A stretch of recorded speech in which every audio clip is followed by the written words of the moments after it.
Sam Pitroda का रंग भेदी बयान। नमस्कार, मैं आपके साथ केके राणा, एएमवी नेटवर्क देख रहे हैं आप। कांग्रेस नेता सैम पित्रोदा ने एक बार फिर से कुछ ऐसा कह दिया जिस पर विवाद खड़ा हो गया है। दरअसल सैम पित्रोदा ने भारत की विविधता पर बात करते हुए कहा कि भारत में पूर्व के लोग चीनी जैसे लगते हैं, यानी कि चीन जैसे लगते हैं, तो दक्षिण के लोग अफ्रीकी जैसे लगते हैं। और इसी को लेकर आज हम चर्चा करेंगे, लेकिन उससे पहले रिपोर्ट देखिए।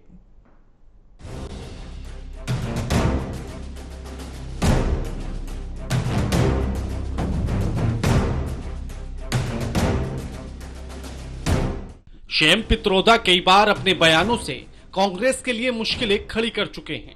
विरासत कर की बात कहकर कांग्रेस पार्टी बीजेपी के निशाने पर आ गई। इस बयान को बीजेपी नेताओं ने हर चुनावी जनसभा में भुनाया। इसके बाद सैम पित्रोदा ने ऐसा बयान दिया जो कांग्रेस के गले की फांस बन सकता है। अपने बयान में वह भारत के अलग अलग जगहों पर रहने वाले लोगों की तुलना नक्सलीय रूप से करते हैं। उन्होंने कहा कि भारत में अलग अलग शक्ल सूरत वाले लोग मिलजुल कर रहते हैं। उन्होंने आगे कहा कि भारत एक अत्यंत विविधता भरा देश है, जहां पूर्वी भारत में रहने वाले लोग चीन के लोगों के जैसे, पश्चिम में रहने वाले लोग अरब जैसे, उत्तर भारत में रहने वाले लोग श्वेतों की तरह और दक्षिण में रहने वाले अफ्रीकी लोगों की तरह दिखते हैं। लेकिन इससे फर्क नहीं पड़ता, हम सभी भाई बहने हैं, हम सभी भाषाओं का सम्मान करते हैं। कांग्रेस नेता सैम पित्रोदा ने जिस तरह का बयान दिया है उससे साफ है कि उनका जन्म भारत के ओडिशा के तितलागढ़ में गुजराती परिवार में हुआ, लेकिन वह भारत के बारे में बहुत कम जानकारी रखते हैं। वे ये बयान देते समय भूल गए कि भारतीयता की भावना सभी देशवासियों को बांधे रखती है। यहाँ रहने वाले किसी भी शख्स ने कभी ये नहीं सोचा कि कौन कैसा लगता है, तो वहीं उनके बयान पर बीजेपी कांग्रेस पर हमलावर हो गई। बीजेपी ने सैम पित्रोदा के बयान को नक्सलवादी बयान बताया, तो कई बीजेपी नेताओं ने बयान को फूट डालो और राज करो की विचारधारा वाला बताया है। हेमंत बिस्वा शर्मा ने सोशल मीडिया पर लिखा कि सैम भाई, मैं नॉर्थ ईस्ट से हूं और भारतीय जैसा दिखता हूं। हम एक विविधतापूर्ण देश में रहते हैं, हम अलग अलग दिख सकते हैं, लेकिन हम सभी एक हैं। कृपया हमारे देश के बारे में कुछ सीखो। We have survived 70 years, 75 years in a very happy environment where people could live together, leaving aside few fights here and there. We could hold country together as diverse as India, where people on east look like Chinese, people on west look like Arab, people on north look like, maybe white, and people in south look like Africa. Doesn't matter. We are all brothers and sisters. मुझे कोई गाली दे, मुझे गुस्सा नहीं आता है, मैं सहन कर लेता हूं। लेकिन आज शहजादे के फिलोसोफर ने इतनी बड़ी गाली दी है जिसने में गुस्सा भर दिया है। कोई मुझे बताइए, क्या मेरे देश में चमड़ी के रंग के आधार पर लोगों की योग्यता तय हो जी? क्या चमड़ी के रंग का खेल शहजादे को किसने इजाजत दी है? संविधान सर पे लेकर के नाचने वाले लोग चमड़ी के रंग के आधार पर मेरे देशवासियों का अपमान कर रहे हैं। सैम पित्रोदा ने जिस तरह का बयान दिया है उससे कांग्रेस की सोच साफ नजर आती है। जो कांग्रेस कभी देश की एकता के लिए जानी जाती थी, आज उसके नेता ऐसा बयान दे रहे हैं जो देश उसकी छवि के प्रतिकूल है। सैम पित्रोदा को बयान देने से पहले भारत में रहना चाहिए और उसे समझना चाहिए, तभी वह भारत की उस शक्ति को समझ पाएंगे जो उससे जुड़े हुए हों। Bureau report, AMV network.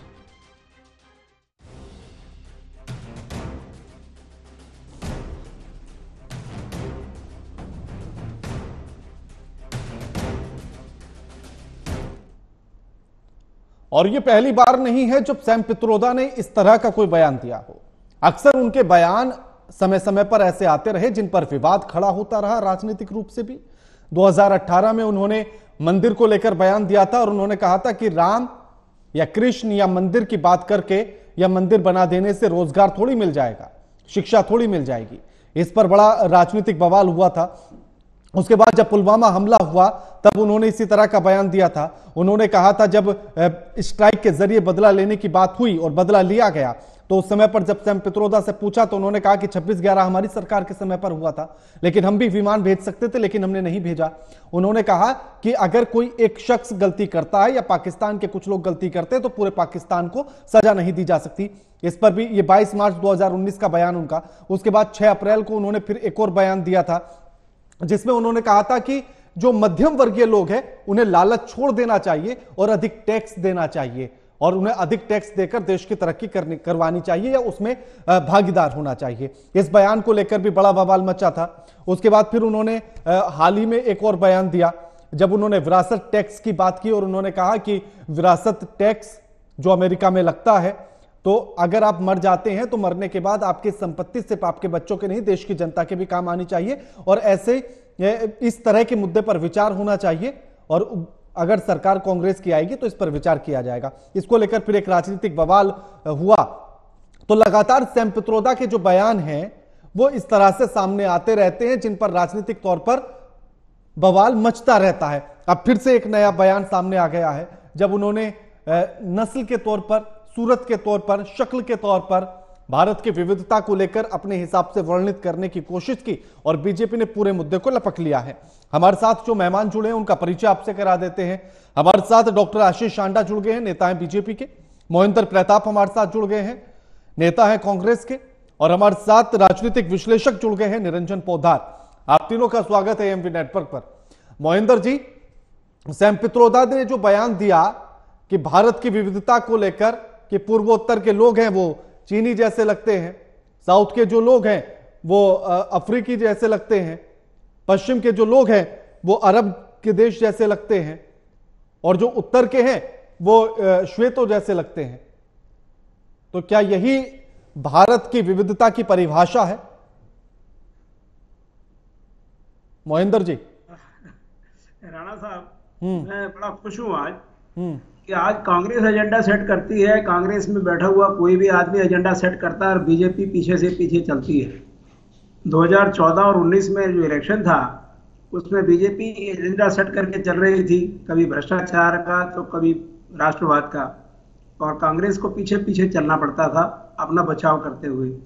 आज बीजेपी के पास, माननीय मोदी जी के पास, किसी के पास कोई मुद्दा नहीं है। वो रोजाना मुद्दे की तलाश में रहते हैं और कांग्रेस ही ताक में बैठे रहते हैं कि इनको मुद्दा चुपचाप पकड़ाया जाए और छेड़ के दूर निकल जाए। देखिए, यानी कि आपके हिसाब से परिभाषा ठीक है? मैं जो कहना चाहता हूं उसको कहने दीजिए। सैम पित्रोदा जी जो हैं वो कांग्रेस के कोई, जिसे कहते हैं, नीति निर्माता नहीं है। वो विदेश में एनआरआई हैं। कांग्रेस जब भी उनसे कभी कोई काम होता है विदेश में तो लेती है। वो क्या बोलते हैं, क्या करते हैं, उनके अपने निजी विचार होते हैं। उन निजी विचारों के ऊपर पित्रोदा जी के पास क्या पद है? पित्रोदा जी जो है, जो इंटरनेशनल कांग्रेस है, हाँ, जो समझ में नहीं आता किस किस्म की है, वहां पर वो कुछ आयोजन वगैरह करते रहते हैं। कभी कभी राहुल गांधी या किसी न किसी का आयोजन करते रहते हैं। तो कांग्रेस ओवरसीज के अध्यक्ष हैं। हाँ, वही तो आप मतलब आपको खुद समझ में नहीं आ रहा तो मैं समझ सकता हूं कि फिर क्या स्थिति होगी। राहुल गांधी के सलाहकार भी हैं। मैं जो कुछ कहना चाहता हूं उसे कहने दीजिए राणा साहब। पहले बात तो क्लियर हो जाए ना, जनता तक भी बात क्लियर हो जाए ना। तो राहुल गांधी के सलाहकार भी हैं। चलिए, मैं आपकी बात को अगर मान भी लूं तो राहुल गांधी के सलाहकार हैं। उन्होंने राहुल गांधी को तो सलाह नहीं दी।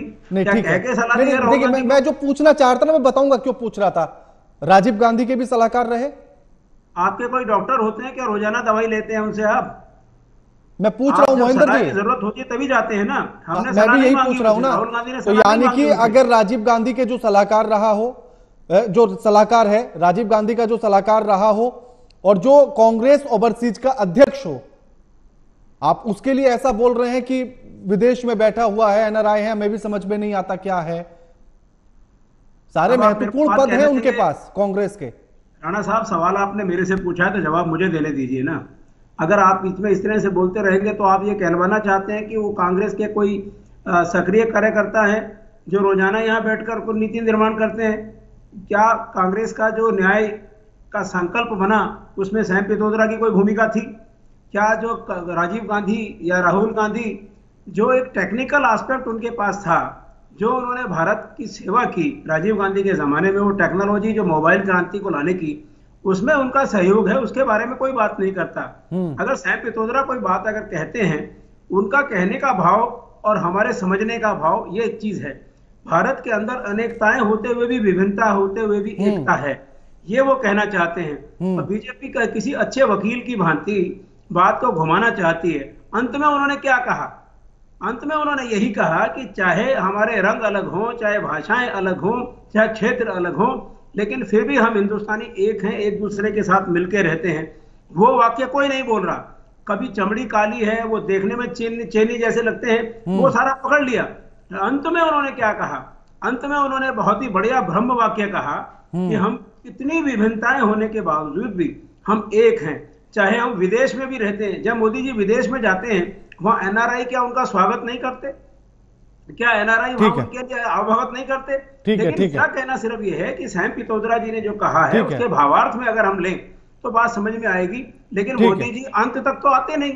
ठीक है, ठीक है। क्या रोजाना पाकिस्तान के साथ? ठीक है, नहीं, मेरी आपत्ति इस बात पर थी कि आप ये कह रहे थे कि कोई वो तो विदेश में बैठे हैं, उनको इतनी तवज्जो देने की क्या जरूरत थी। तो मैं आपको ये समझा रहा था कि उनके पास महत्वपूर्ण पद है, तो उनके बयान को लेकर भी कुछ तो अहमियत रखी होगी कांग्रेस ने भी, इसलिए मैं ये पूछ रहा था। ठीक है, आशीष आंडा जी, सैम पित्रोदा ने यह कहा कि भारत में विविधता है, इस तरह से अलग अलग तरीके से लोग रहते हैं, चाहे वो शक्ल के तौर पर अलग हो, पहनावे के तौर पर अलग हो, खाने पीने के तौर पर अलग हो, लेकिन उसके बाद भी हम एक ही सूत्र में बंधे हैं और 75 साल से एक ही साथ रह रहे हैं। यह भारत की खासियत है, तो इसमें गलत क्या? राणा जी, आपको, मेरे आदरणीय दोनों को पैनलिस्ट को और आपके चैनल के सभी प्यारे प्यारे दर्शकों को भारतीय जनता पार्टी की तरफ से मेरे यानी डॉक्टर आशीष का प्यार भरा नमस्कार जी। राणा जी, मैं इस समय मोहिंदर जी की असमंजस भली भांति समझ पा रहा हूं, लेकिन मेरी दिक्कत यह है कि मैं उनसे सहानुभूति के अलावा और कोई भाव रख नहीं सकता, because he is heir to defend the indefensible. वो जानते हैं कि इस समय वो ऐसी मुश्किल में है, या कांग्रेस ऐसी मुश्किल में है जिसमें या तो सैम के बयान का खंडन करे या सैम का निलंबन करे, और दोनों ही तरफ उनके लिए आगे कुआं और पीछे खाई है।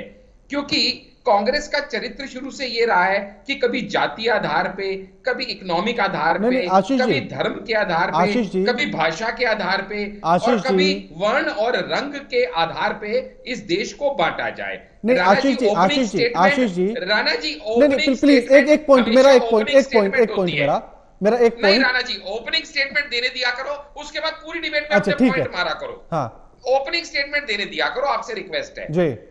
क्योंकि बहुत कुछ मैंने मोहिंदर जी का सुना, तो थोड़ा उसको मुझे काउंटर करने दो, थोड़ा मैं नॉर्मल हो जाऊं, फिर आपके सवालों का जवाब दूंगा। अभी तो भरा हुआ उनकी बेतुकी बातें सुन के। एनी हाउ जी, अब तो मैं सबसे पहले अपने नेता कांग्रेस अपना मोहिंदर जी के माध्यम से राहुल गांधी और सैम पित्रोदा को कहना चाहता हूं कि I am doctor Ashish, I am from north India and I am a Indian and I look like a Indian. My leader Nirmala Sitharaman, she is from South India and she also looks like an Indian. My leader Hemanta Biswa Sharma, he is from North East and he also looks like an Indian. So we all look like Indian. तो जो India से बाहर बैठा है उसको नहीं पता, तो वो उसकी मजबूरी है। राणा जी, दूसरी बात जहां पे आप इनको मोहिंदर जी को समझाने का प्रयास कर रहे थे, सैम कौन है, सैम पित्रोदा कौन है, तो मैं उसमें थोड़ा और ऐड कर दूं। आपने 80% बात बता दी थी कि सैम पित्रोदा वो हैं जो ओवरसीज कांग्रेस के चेयरमैन हैं, जो कि बहुत बड़ा पद है। उसके अलावा वो सलाहकार हैं, राहुल गांधी के भी थे और राजीव गांधी के भी थे। अभी इसके अलावा जो एक चीज आप बताना भूल गए, मैं वो भी ऐड कर दूं, क्योंकि लोकसभा चुनाव 2024 चल रहा है, तो ये जो कांग्रेस की मैनिफेस्टो कमेटी है, उसके वो एक अहम पिलर और कर्ता धर्ता के रूप में भी जाने और पहचाने जाते हैं। उसके अलावा कांग्रेस की लिस्ट के अंदर स्टार कैंपेनर के अंदर भी उनका नाम मेंशन्ड है। यानी ऐसा व्यक्तित्व जो इतने महत्वपूर्ण पदों पे रहता हो, सिर्फ उसकी बात को ये कह के खंडन कर देना, भाई हम इनसे डिस्टेंस करते हैं, ये इनका पर्सनल वक्तव्य हो सकता है, इसका कांग्रेस से कोई लेना देना नहीं है। जयराम रमेश अगर सोचते हैं कि इस तरह का खंडन करने से मात्र वो बच सकते हैं, तो आगे आप जब मुझे डिबेट डिबेट में समय देंगे तो मैं ऐसे बहुत सारे उदाहरण, कुछ आपने दिए अपनी ओपनिंग स्टेटमेंट में, मैं उसको और ज्यादा उदाहरण देते हुए समझाऊंगा कि सैम पित्रोदा ने आज तक क्या क्या ऐसे बयान दिए जो इंडिया की अखंडता, इंडिया के डेमोक्रेटिक राइट और इंडिया की यूनिटी को हार्म करता हुआ था, और उन सभी बयानों में उनको थूक के चाटना पड़ा, उनको अपने बयान वापस लेने पड़े। आशीष जी कहने से लेने पड़े। आशीष जी, अब ओपनिंग स्टेटमेंट हो गया होगा, अब मेरे सवाल पर आ जाइए जी। मेरा सवाल यह था कि सैम पित्रोदा ने यह कहा कि हम भले से ही सूरत शक्ल में, खाने पीने में, पहनावे में अलग अलग हो सकते हैं, लेकिन उसके बाद भी हम 75 साल से एक ही सूत्र में बंधे हैं और भारतीय बनकर रह रहे हैं बड़े प्यार से। तो इसमें गलत क्या था?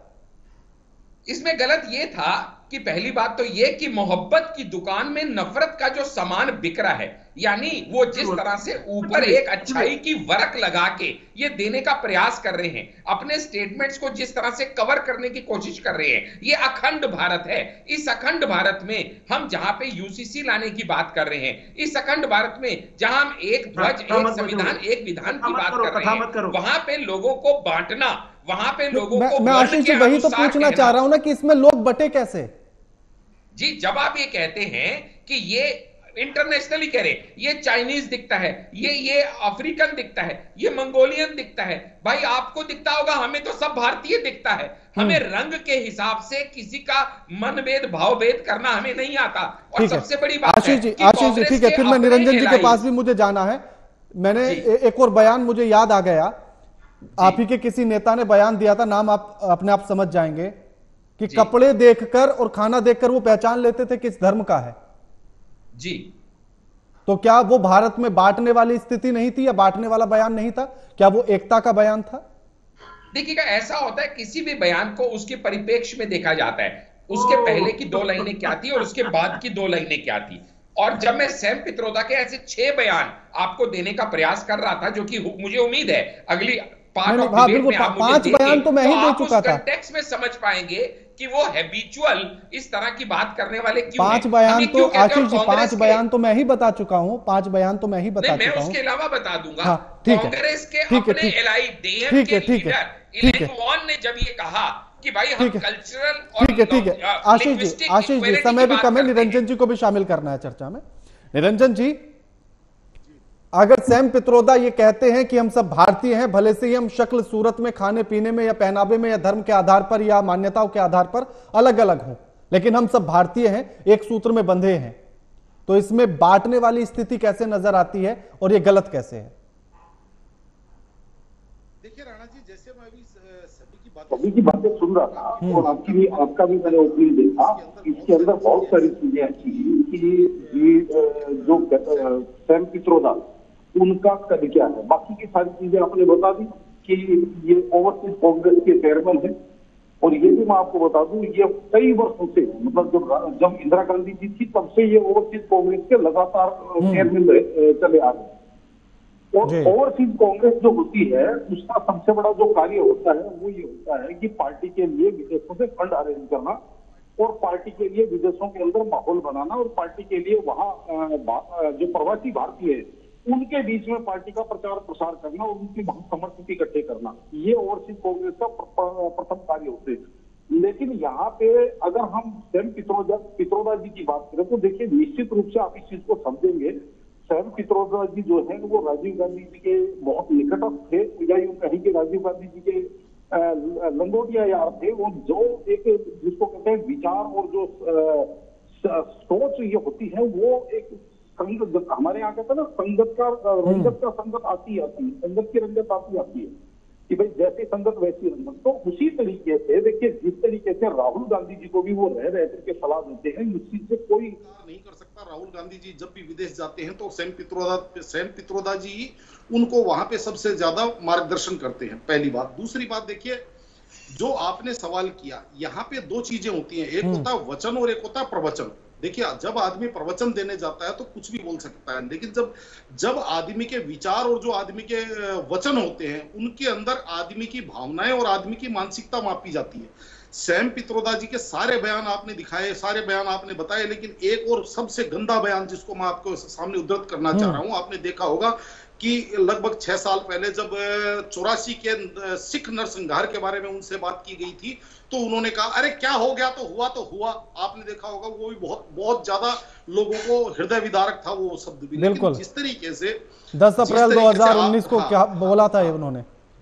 हाँ, अब आप जो कह रहे हैं कि भाई सैम पित्रोदा जी ने तो सबको इकट्ठा और वो भाईचारे की बात करी। देखिए हमारे यहाँ भारत को छोड़िए, विदेशों के अंदर भी जो नस्ल भेदी टिप्पणी बोलते हैं इसको, कि वो फलाना आदमी काले रंग का है, वो अफ्रीकी रंग का है, वो सफेद रंग का है, वो गोरा है, वो काला है, ये हमारे यही नहीं, ये तो यूरोप के अंदर भी आज की तारीख में बहुत घिन्न नजरों से देखा जाता है इसको वहां पे भी नस्ल भेदी टिप्पणी बोलते हैं। और जैसे हमारे यहाँ SC ST एक्ट लगता है, वहां विदेशों के अंदर इस चीज के ऊपर बाकायदा मुकदमा दर्ज होता है। अगर ये किसी अमेरिकी के बारे में कह देते तो वहां पे उनका वो एट्रोसिटी लग जाता उनके ऊपर वहां पे। लेकिन वास्तविकता ये है कि भारत तो उनके लिए धर्मशाला है, जो मर्जी बोलो और जो मर्जी निकल जाओ। और मेरा यह मानना है कि कहीं ना कहीं, हालांकि इसके अंदर मैं ये भी मानता हूं कि जिस तरीके से संपूर्ण कांग्रेस आज इनके बयान की निंदा कर रही है, जयराम रमेश जी ने इनके बयान की निंदा की और कांग्रेस ने इनके बयानों से अपने आप की दूरी बनाई, तो मेरे हिसाब से उसके बाद में ये विवाद इतना ज्यादा तूल नहीं पकड़ना चाहिए। क्योंकि जिस तरीके से सैम पित्रोदा जी वहां बैठ करके और जो फुलटोस डाल रहे हैं और भारत के चुनावों को अपनी समझ में प्रभावित करना चाहते हैं, मेरा तो एक छोटा सा मानना और है कि सैम पित्रोदा जी जैसे लोगों को केवल चुनावों के अंदर हाइप मिलता है और बेचारे सोचते हैं मैं इस टाइम कुछ भी बोल करके और भारत के अंदर अपने आप की एडजस्टिंग बना के रखूं। क्योंकि जिस तरीके से सैम पित्रोदा जी ने आपने देखा होगा जब ये हेरिटेज टैक्स की बात करी या अब जिस तरीके से नस्ल भेदी टिप्पणी करी, तो इसी वजह से इनके ये सारी की सारी चर्चाओं का विषय। लेकिन यहां पे कांग्रेस के लिए जरूरी है ऐसे लोगों से संबंध समाप्त कर लेना, क्योंकि अगर कांग्रेस उसके बावजूद भी ऐसे लोगों से संबंध बना करके रखती है तो इसके मतलब उनको इनकी इन ऐसी मानसिकता से सहमति मानी जाएगी। बिल्कुल ठीक। हाँ मोहिंदर जी जवाब दीजिएगा कि आखिर क्या इसीलिए इस तरह के बयान आ रहे हैं क्योंकि चुनाव को प्रभावित करना है? राणा साहब, राणा जी मेरे बड़े परम मित्र हैं, आज काफी दिन बाद इनसे मुलाकात हुई है। मैं 2-4 प्रश्न चिन्ह रखना चाहता हूं। बीजेपी की एक आदत बन गई है, देखिए वो ऐसे मुद्दे चुनाव के, ये भारतीय जनता भारतीय सरकार का जो भविष्य निर्धारित करेगी उसका इलेक्शन है, उसका चुनाव है। राणा जी मुझे महेंद्र जी की आवाज नहीं आ रही, बाकी सबकी आ रही है। संदर्भ जो है बातचीत का वो ये होना चाहिए। एक बार टेक्निकल टीम चेक कीजिएगा, आवाज नहीं जा रही आशीष जी को। हाँ जी मोहिंदर जी बात रखिए अपनी। हाँ, मैं ये कहना चाहता था कि भारतीय जनता पार्टी का दोगलापन देखिए। चलिए सैम पित्रोदा ने कहा कांग्रेस का कोई ऑफिशियल स्पोर्ट्स नहीं है और ना मैं उनका प्रवक्ता हूं, सैम पित्रोदा जो क्वालिफाइड, उनकी बात का मर्म जो मैं समझा मैंने बताया, क्योंकि जो अर्थ है वो अपने अपने हिसाब से लोग लेते हैं। राज ठाकरे कौन है, नॉर्थ इंडियन कौन है, साउथ इंडियन कौन है, हमारा जो झंडा गाना है उसमें मराठा बंगाल पता नहीं क्या क्या विशेषण दिए गए हैं, लेकिन फिर भी सब में विशेषता ये आती है कि हम एक हैं। ये क्या करते हैं, राहुल गांधी पाकिस्तान में पसंद किए जाते हैं, 2 मिनट में पाकिस्तानी बना देते हैं, रिश्तेदारी तय कर देते हैं। ये क्या करते हैं, लालू यादव जी ने कहा कि मैं मुस्लिम को आरक्षण देने के पक्ष में हूं, उसको पकड़ लेते हैं। जो टीडीपी का आपके टीडी पार्टी के जो चेयरमैन हैं, मैं नाम दिमाग से उतर रहा है, वो 4% की मुसलमानों को देने की अपने मैनिफेस्टो में लेकर आ रहे हैं और बीजेपी का उनके साथ गठबंधन है, वहां ये चुप रह जाते हैं। ठीक है आशीष जी, देखिए ठीक है, मतलब ये दोगलापन जो है मणिपुर, मैं उसी पर कमेंट ले रहा हूं, मोहिंदर जी का कमेंट ले रहा हूं। आशीष जी, एक मणिपुर पे कह दूं, मणिपुर में जो कन्याओं के साथ हुआ, 1 मिनट हटा साहब 1 मिनट, हाँ मणिपुर में जो हुआ और जो गुजरात में मुस्लिम लड़की के साथ हुआ बिल्किस बानो के साथ, अगर यही चीज गुजरात में हिंदू लड़की के साथ हुआ होता। ठीक है मोहिंदर जी ठीक है मोहिंदर जी हो गया। आशीष जी जवाब दीजिए। जी राणा जी, यहाँ पे जो महेंद्र जी कह रहे थे मैं उसी का खंडन करता हूं कि असल में पाकिस्तान चाइना का जिक्र क्यों आता है। जहां जहां पे एंटी इंडिया नैरेटिव बिल्ड होता है, जहां पे एंटी इंडिया फोर्सेस ऑपरेट करती हैं, हमेशा ऐसा क्यों होता है कि कांग्रेस का हाथ देश विरोधियों के साथ, ऐसा ये क्या इत्तेफाक है क्या कि चाइना से आप सीक्रेट फंडिंग लेते हो, चाइना के साथ आप सीक्रेट मीटिंग करते हो, पाकिस्तान के नेता आपकी तारीफ करते हैं, पाकिस्तान में जाके आपके नेता रोते हैं कि किसी तरह मोदी को भगाओ, हम वापस सरकार में आए, भारत की सरकार में हम आएंगे तो ही पाकिस्तान का कुछ भला होगा। ये इत्तेफाक तो नहीं हो सकता।